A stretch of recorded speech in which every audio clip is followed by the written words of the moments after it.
आज की ये छोटी सी कहानी जो हमें सिखाती है कि परमात्मा हर जगह मौजूद है।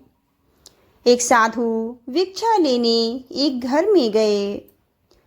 उस घर में माँ भोजन बना रही थीं और पास में बैठी उनकी बेटी रो रही थी। महात्मा दयालु होते हैं। उन्होंने पूछा, माँ, बेटी क्यों रो रही है? माँ भी रोने लगी और बोली, महाराज जी, आज रक्षाबंधन है। मुझे कोई पुत्र नहीं है। मेरी बिटिया मुझसे पूछ रही है कि मैं किसके हाथ में राखी बांधूं। समझ में नहीं आता कि मैं उसे क्या उत्तर दूं। इसके पिताजी भी अब इस दुनिया में नहीं हैं। साधु ऊंची स्थिति के धनी होते हैं। वे बोले, हे भगवान, मैं साधु बन गया तो क्या मैं किसी का भाई नहीं बन सकता? बालिका की तरफ हाथ बढ़ाया और बोले, बहन, मैं तुम्हारा भाई हूँ, मेरे हाथ पर राखी बांध दो। साधु ने राखी बंधवाई और लीला नामक उस बालिका के भाई बन गए। लीला बड़ी खुश हुई और जब लीला बड़ी हुई और उसका विवाह हो गया, कुछ वर्षों बाद उसके पेट में कैंसर हो गया। अस्पताल में लीला अंतिम सांसें गिन रही थी। घर वालों ने उसकी अंतिम इच्छा पूछी। लीला ने कहा, मेरे भाई साहब को बुला दीजिए।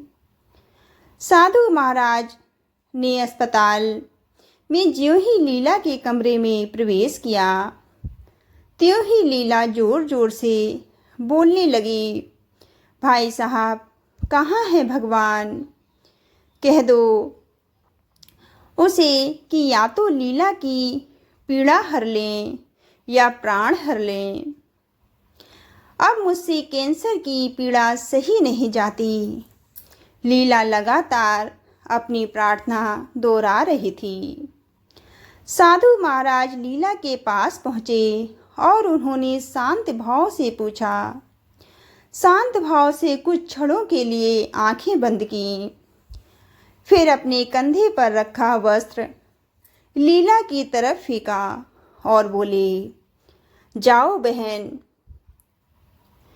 या तो प्रभु तुम्हारी पीड़ा हर लेंगे या प्राण हर लेंगे।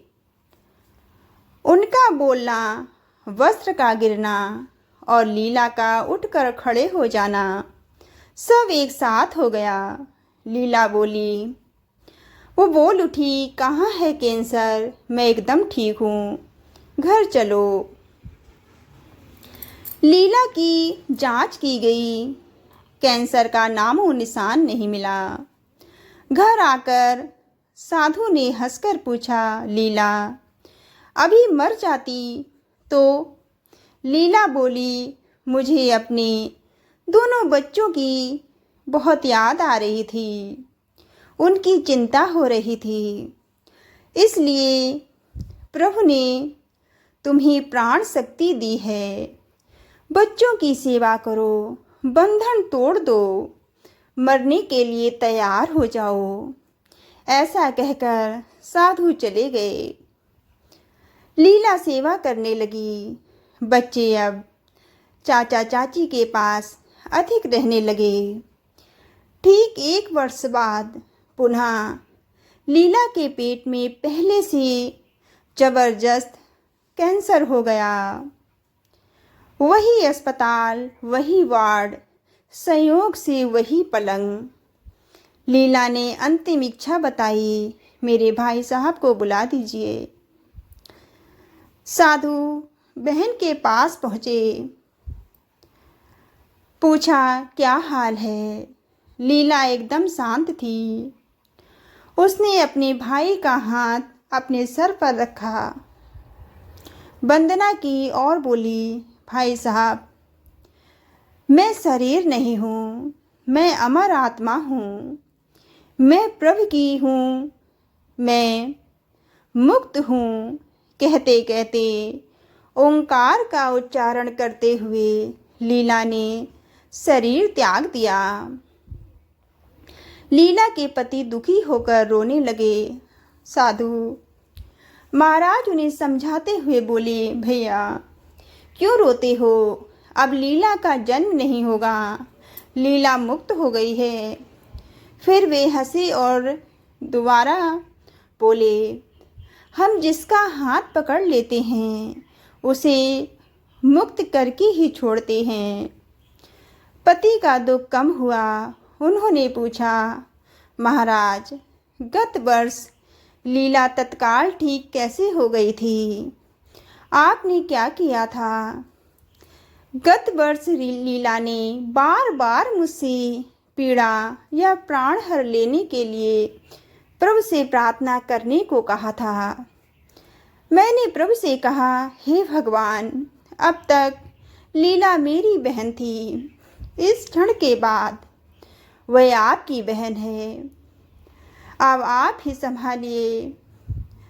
प्रभु पर छोड़ते ही प्रभु ने अपनी बहन को ठीक कर दिया। यह है प्रभु पर छोड़ने की महिमा। इंसान के दृढ़ निश्चय से जब दूर किनारा होता है, तूफान में टूटी कश्ती का एक भगवान ही सहारा होता है।